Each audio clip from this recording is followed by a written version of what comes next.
அனைவருக்கும் வணக்கம். தூத்துக்குடி மக்களுக்கு தேவை வளர்ச்சி என புரிந்துவிட்டது. தூத்துக்குடிக்கு ஸ்டெர்லைட் ஆலயம் முக்கியம் என உணர ஆரம்பித்து விட்டனர். பல ஆயிரம் குடும்பங்கள் பிழைக்க ஸ்டெர்லைட் ஆலை வேண்டும் என்பது இன்றைய தூத்துக்குடி மக்களின் ஆசையாக தெரிகிறது. டாக்டர் கணபதி டி யாதவ் மற்றும் டாக்டர் ஆர் நாகேந்திரன் ஆகியோர் தயாரித்த நிபுணர் அறிக்கை ஸ்டெர்லைட் ஆலையை ஒரு கலப்பின உற்பத்தி மாதிரியை பயன்படுத்தி மீண்டும் திறக்க பரிந்துரை செய்யப்பட்டுள்ளது. இந்த ஆய்வறிக்கையில் 80% கடல் நீரை குடிநீராக்கப்பட்ட நீரையும் 100% தூத்துக்குடி நகராட்சியின் மூலம் பெறப்பட்ட கழிவு நீரை மறுசுழற்சி செய்யப்பட்ட நீரையும் பயன்படுத்தி புதிய நீர் பயன்பாட்டை கணிசமாக குறைக்கிறது. மேலும் இது தாமிர உற்பத்தியில் 30% மறுசுழற்சி மூலம் சாத்தியமாக்கி கழிவுகளை 15% குறைக்கும் என நிபுணர் அறிக்கை தெரிவித்திருக்கிறது.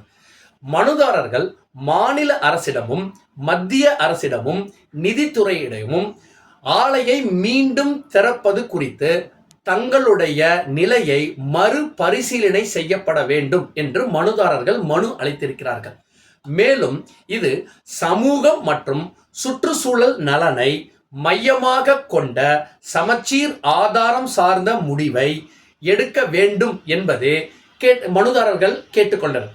தூத்துக்குடியில் உள்ள ஸ்டெர்லைட் காப்பர் ஆலையை மீண்டும் திறக்க கோரி ஆலையின் ஆதரவாளர்கள் தூத்துக்குடி ஆட்சியாளர்களிடம் ஒரு மனுவை அளிக்கிறாங்க.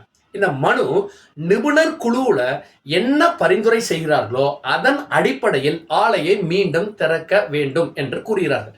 யார் யாரெல்லாம் கொடுத்திருக்காங்க அப்படின்னு நம்ம பார்த்தோம் அப்படின்னா, தூத்துக்குடி மக்கள் வாழ்வாதார இயக்கம் கொடுத்திருக்கிறாங்க, மாவட்ட லாரி உரிமையாளர்கள் சங்கம் கொடுத்திருக்கிறாங்க, ஸ்டெர்லைட் ஒப்பந்த தொழிலாளர்கள் கொடுத்திருக்கிறாங்க, மாவட்டத்தில் இருக்கக்கூடிய சிறு குறு மற்றும் நடுத்தர தொழில் நிறுவனங்கள் கொடுத்திருக்கிறாங்க.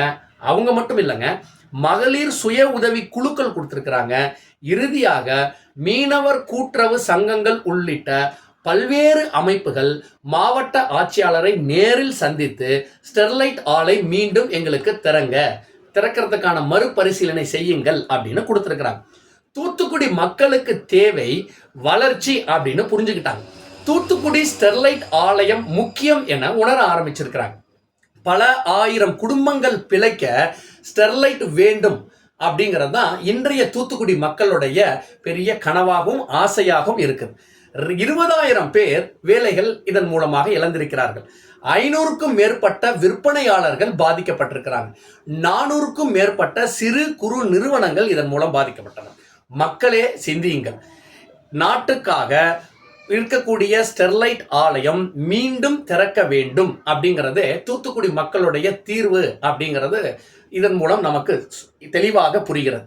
சுற்றுச்சூழலுக்கு பாதிப்பு இல்லாமல் ஸ்டெர்லைட் ஆலை இயக்கம் அப்படிங்கிறது மட்டுமே இதற்கு நிரந்தர தீர்வு என்று கூறி மற்றொரு காணொளியில் சந்திக்கும் வரை உங்களிடம் விடைபெறுவது உங்கள் நாஞ்சிலர். ஜெய்ஹிந்த்.